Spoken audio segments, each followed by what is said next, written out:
ଯୋଜନା ସାଙ୍ଗମାନେ ମୁଁ ଆଜି ପହଞ୍ଚିଛି ଠାକୁରଙ୍କ ହାଟରେ ତ ଚାଲନ୍ତୁ ନା ଡେରି ନକରି ଷ୍ଟାର୍ଟ କରିବା।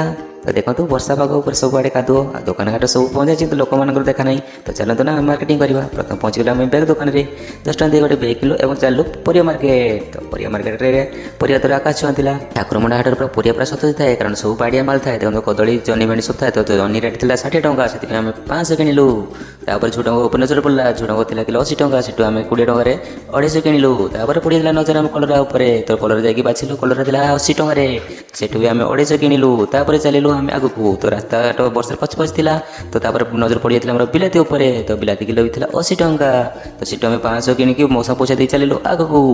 ତାପରେ ଚାରିଆଡ଼େ ବାଇଗଣ ଖୋଜ ଖୋଜ ହଠାତ୍ ନଜର ପଡ଼ିଗଲା ମାଉସୀଙ୍କ ଦୋକାନରେ। ତ ମାଉସୀଙ୍କ ଦୋକାନରେ ଥିଲା କଣ୍ଟା ବାଇଗଣ। ଦେଖନ୍ତୁ ଗୋଲ ଗୋଲ କଣ୍ଟା ବାଇଗଣକୁ ଆମେ 500 ବାଛି ନେଲୁ କାରଣ ବାଇଗଣ ରେଟ୍ ଥିଲା 80 ଟଙ୍କା। ତେଣୁ 500କୁ 40 ଟଙ୍କା ଦେଇ ପୁଣି ଚାଲିଲୁ ଆଗକୁ।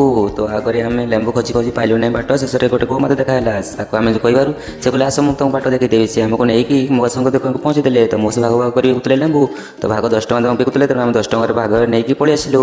ତାପରେ ପୋଟଳ ଖୋଜି ଖୋଜି ହଠାତ୍ ଦେଖା ହେଇଗଲା ଆମ ଭାଇଙ୍କ ପାଖରେ। ତ ଭାଇ ଜଣକ ପୁରା ବାଡ଼ିଆ ଚାଷ କରିଥିଲେ, ତ ତାଙ୍କ ଦୋକାନରୁ ଆମେ 500 ପୋଟଳ କିଣିଲୁ। ତ ପୋଟଳ ଦାମ ଥିଲା 80 ଟଙ୍କା, ସେଥିପାଇଁ ସେଠୁ 500 କିଣି ପୁଣି ଚାଲିଲୁ ଆଗକୁ।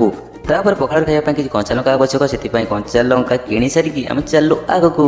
ତାପରେ ଦେଖା ଯାଇଥିଲା ଚିରାଫଟା ଦୋକାନରେ। ତ এই ଚିରାଫଟା ଦୋକାନରେ ଆମର ପୁରୁଣା ଅତି ପୁରୁଣା ଚିରାଫଟା ନୋଟକୁ ଏଠି ବଦଳାଇ ନୂଆ ଟଙ୍କା ନେଇପାରିବେ। ତାର ମାସ ଜଣକ ଅଧିକ ରେଟ୍ ହେବାରୁ ଝାଡ଼ୁଟି ଫିଙ୍ଗି ଦେଇ ଚାଲିଗଲେ। ତାପରେ ଏଠି ତେଲ ବ୍ୟବସାୟ କରୁଥିବା ମଉସା ଜଣକ ତ କରନ୍ତି ତେଲକୁ 60 ଟଙ୍କା ଏବଂ ପାଗଳା ତେଲକୁ 40 ଟଙ୍କା ବିକୁଥିଲେ। ତ ଶେଷରେ ମୁଁ ସୁଖ ସାଣ୍ଟ ଶୁଙ୍ଗି ଦେଇ ଘରକୁ ଯିବାକୁ ଇଚ୍ଛା ହେଲା। ଭିଡ଼ିଓଟି କେମିତି ଲାଗିଲା କମେଣ୍ଟ ଜଣାଇବେ। ଭଲ ଲାଗିଲେ ଲାଇକ୍ କମେଣ୍ଟ ସେୟାର କରିବେ।